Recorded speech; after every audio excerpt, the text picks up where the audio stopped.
in the Gita News Network.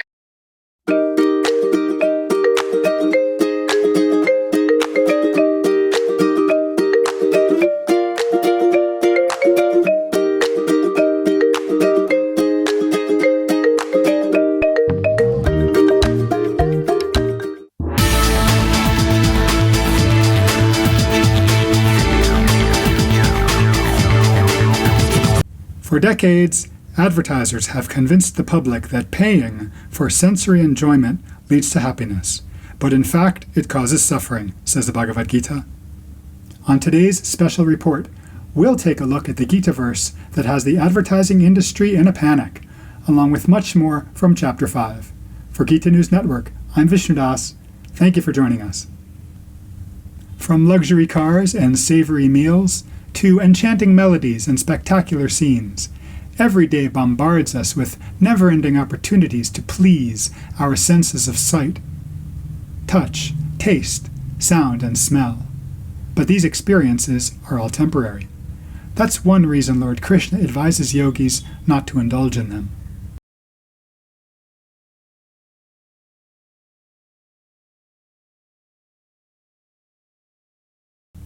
Rather, in the very next verse, he explains that for a true yogi, happiness, light, and delight come from within, not from outside.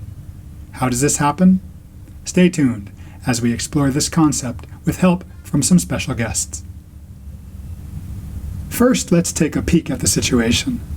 Experience itself is not bad, but when the yogi becomes attached to experience, that interferes with spiritual progress. Remember what Arjuna learned in Chapter 2.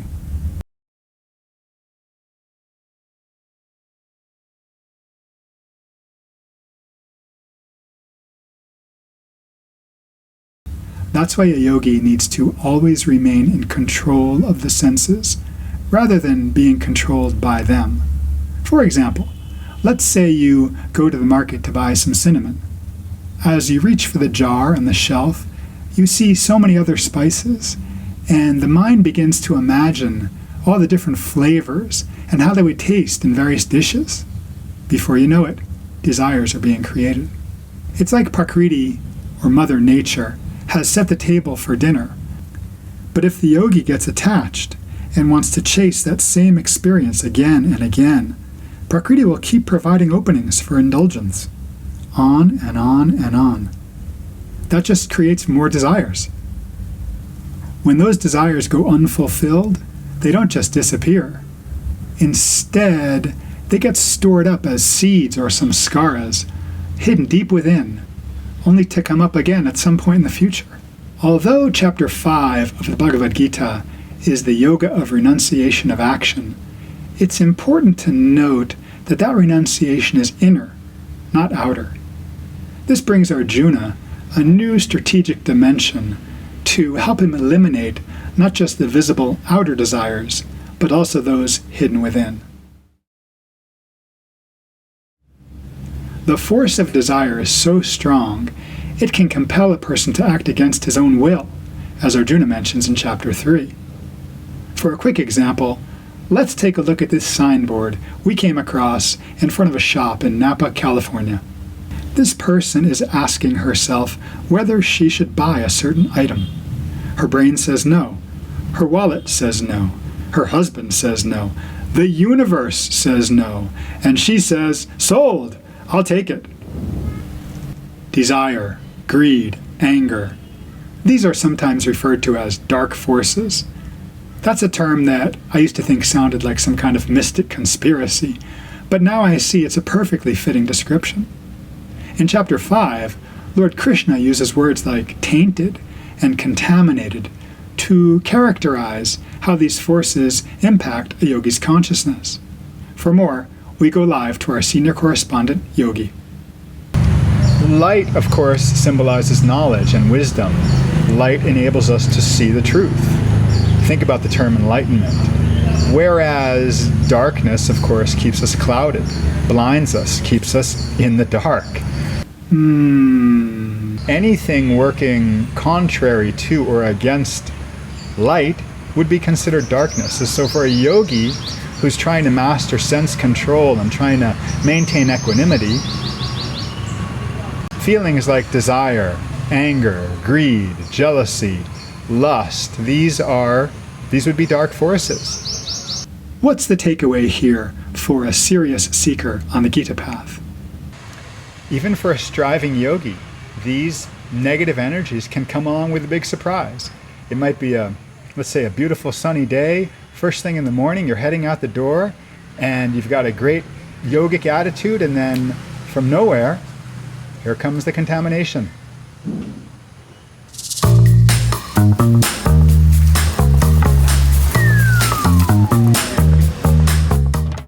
Is this a major concern? It's like these dark forces follow us everywhere, just looking for an opening to splash us with their energy so that they can express themselves through us, through our words, our actions.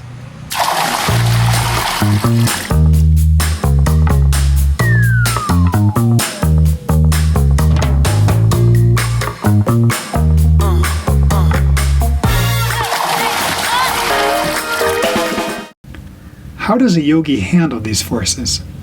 Happily dwelling as the ruler in the city of 9 gates.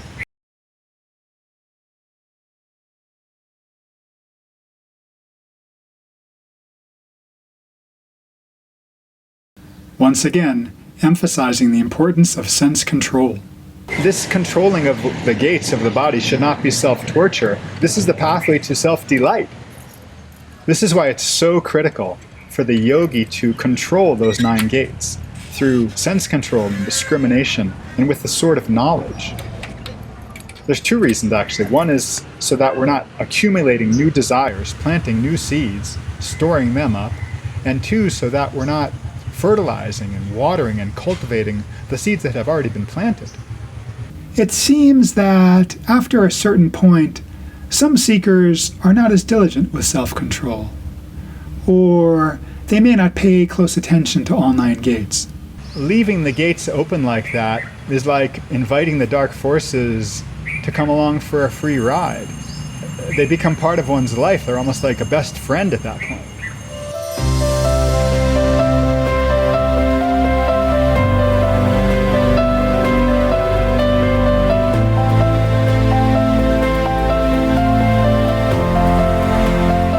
Thank you, Yogi, for that vivid imagery. Let's now take a deeper look at the seeds of desire with our first guest, agriculture consultant Wesley Wheatberry, joining us live from the Universal Veda Gurukulam. Ho, ho, ho! Let's grow, grow, grow! Wesley, welcome. Thank you for joining us today. Thanks, Vishnudas. As you mentioned, I'm here in the garden at Ganeshpuri, one of the many gardens, and the children take care of all this beautiful work. We're here to talk about the essence of seeds. Let's think about this for a moment. You take a seed, it's hard, it's tiny. You stick it deep into the dirt where it's cold and dark and wet. And what happens? That seed sprouts. It blossoms into something beautiful like a plant. What's the yogic angle here, Wesley? We have seeds within us, seeds of desire that we are planting all the time. And those seeds are in a soil, if you will, the plane of our mental and vital desires that is much more fertile than the soil here. And so those seeds have a much greater chance of germinating into a desire, an attachment, an attraction, a repulsion. And it sounds like those seeds are easy to plant. Well, here in the garden, we dig deep into the soil to plant a seed, and that's a conscious effort. It's strenuous. But human beings, as we walk through day-to-day life, we're constantly planting desires, planting those seeds. All it takes is to let our senses get pulled to the object of senses, like something you see, something you taste, something you hear. And if that desire is not fulfilled, it gets stored up. As if the desires we face today aren't challenging enough, we're also stockpiling them for the future? Tell us more. The yogi never knows when those stored up desires are going to begin to germinate and take root and ultimately sprout into something. For example, you might have been walking past a fruit stand, and instead of just seeing the fruit stand and moving on, you might have looked and begin thinking about that watermelon or that banana and thinking, oh, that looks really delicious, I'd like to have one later. And if you don't fulfill that desire or release it, that gets stored up as a samskara. This is just a simple example. Next morning you go to meditate and you close your eyes and your mind is conjuring up images of fruit.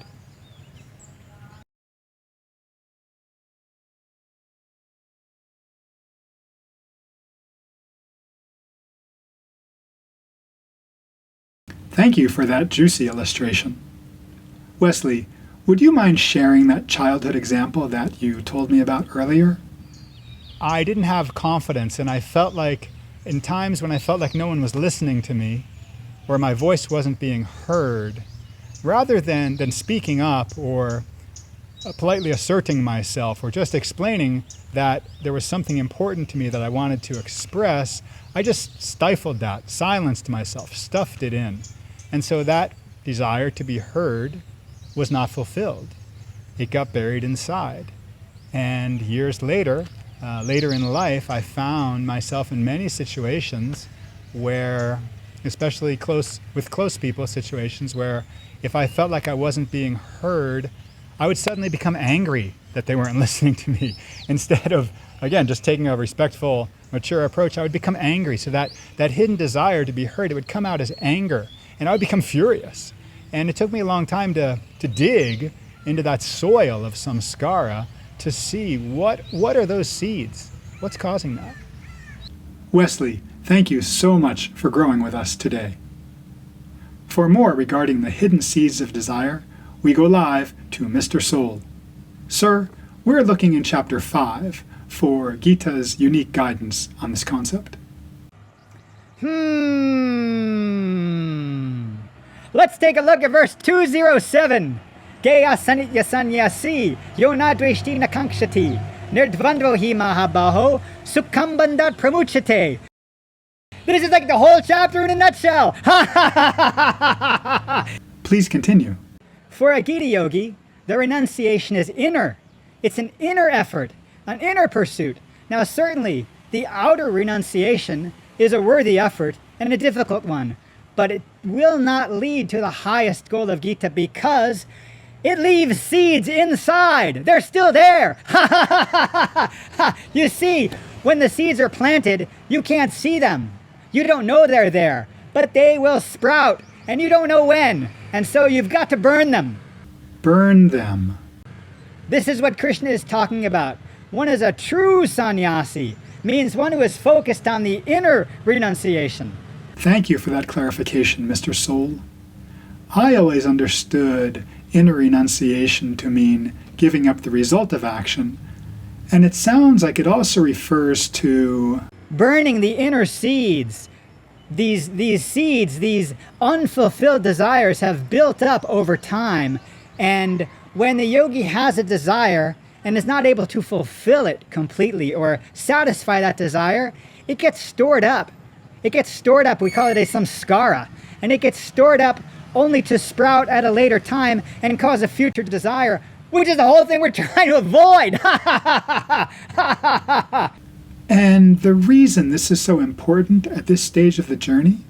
You really can't progress into the next chapter, which is the yoga of meditation, the inner silence, the mind control. You can't get there if the senses are being so loud, so noisy, so reaching, so clinging, so demanding. It's too loud, it's too noisy, if you will. So by controlling the senses, a yogi can find inner peace in any type of outer environment? That's right. That inner silence, that inner tranquility, that river of serenity is always within us, but we just can't hear it. We can't access it, even though it's our true self. Gita is a song, but it's a silent song. And in order to hear it, we need to tune out all the external noise, and that noise is coming through the five senses. Thank you so much, Mr. Soul. If you have any more time for us, could we go back to what you were saying about verse 207? We got as far as true sannyasi. What comes next?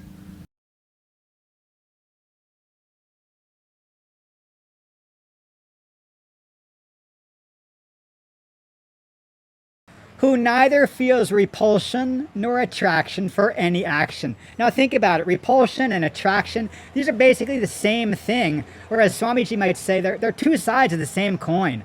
Attraction is this desire to have something, be near something, whereas repulsion it's a desire to not have the thing or not be near the thing. But it's both a desire.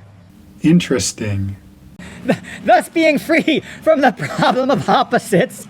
He's easily freed from bondage. Yes, that's the key. How so?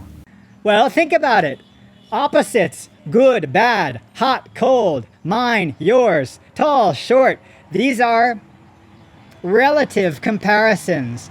And in the path of Gita, we're trying to go beyond the relative to get to the absolute. The absolute is one, unity, unified. So when we go beyond the problem of opposites, it's just food. It's not good or bad food or, fancy or cheap food. It's food. I see. Being freed from the problem of opposites, he's easily freed from bondage. What is that bondage? Because we get attached or identified with those opposites. This is perfectly explained in verse 2:2:2.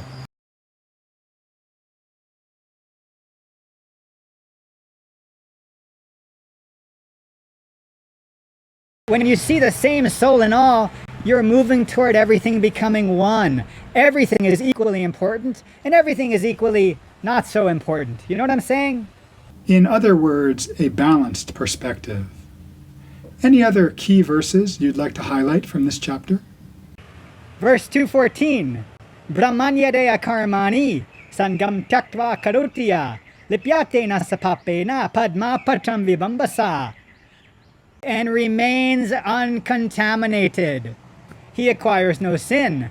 And sin, as Swami Sri Atmananda explains, is anything that takes us away from our goal or distracts us from yogic focus. Acquires no sin because he's uncontaminated. He's not getting coated. Here, the image of the lotus always resonates with me. It's growing in the mud, but it's perfectly clean and white. That's how we need to be in the material world. In the world, but not of the world. Floating above.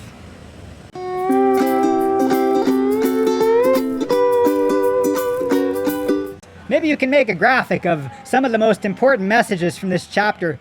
Combine them together. It's a very powerful instruction from the Lord. Great idea, Mr. Soul.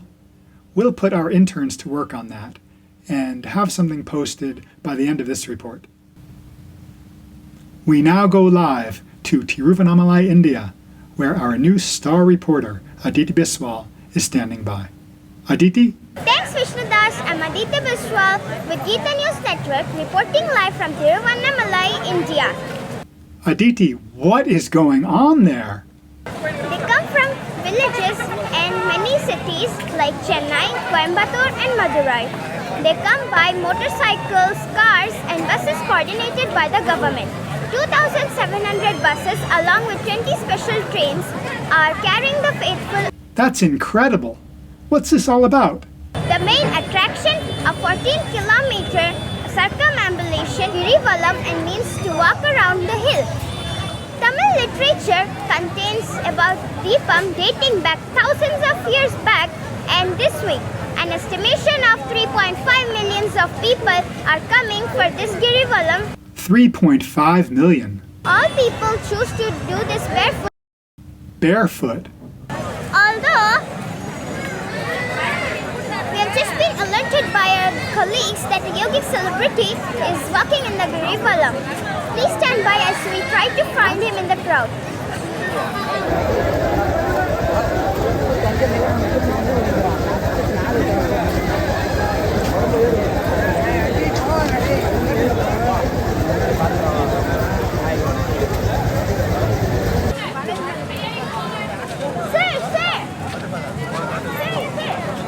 DJ Quatrain? Well, in fact, I am, yes.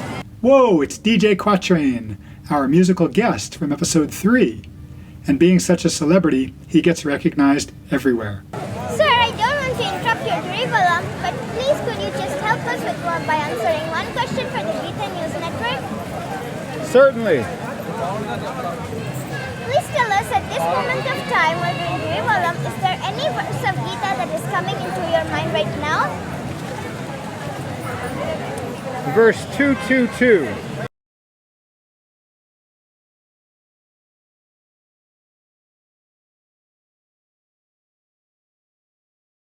What does that mean to you, sir? Well, this verse says that a truly wise yogi sees the same soul present in every form, no matter what role that person may be playing. And for me, it's less about how I'm seeing the souls around me, but how I feel that they're seeing me. It's been a very welcoming and warming experience walking on the Girivalam. They've been so warmly welcoming me to their culture, been very respectful, and I feel that everyone is seeing me as one, part of that one soul that everyone else sees. A beautiful experiential perspective from the always articulate DJ Quatrain. Great to see you, DJ. Thanks, Aditi. Thank you so much, DJ Quatrain. I'm Aditya Baswal, reporting live from Gita News Network, Tiruvannamalai. With that, today's special report comes to a close. That list of guidance that the interns compiled, based on Mr. Soul's suggestion,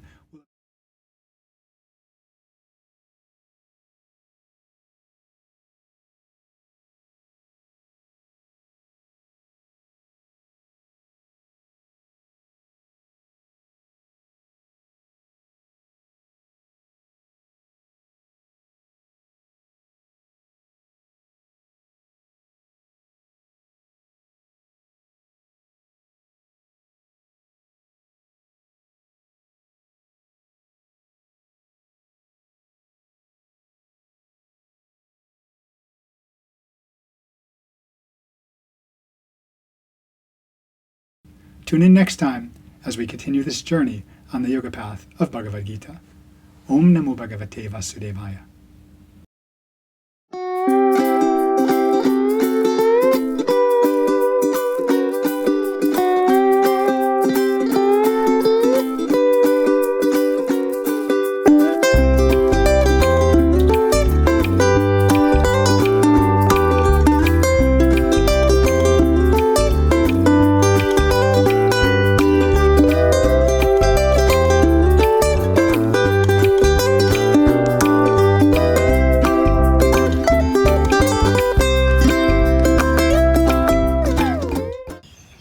Cannot have any noise or heat. Too much noise, sound coming, microphone. Thank you. Thanks, Vishnudas. I'm Aditya Baswal, reporting live from... If the yogi is not diligent with sense control, Om Namo Bhagavate Vasudevaya.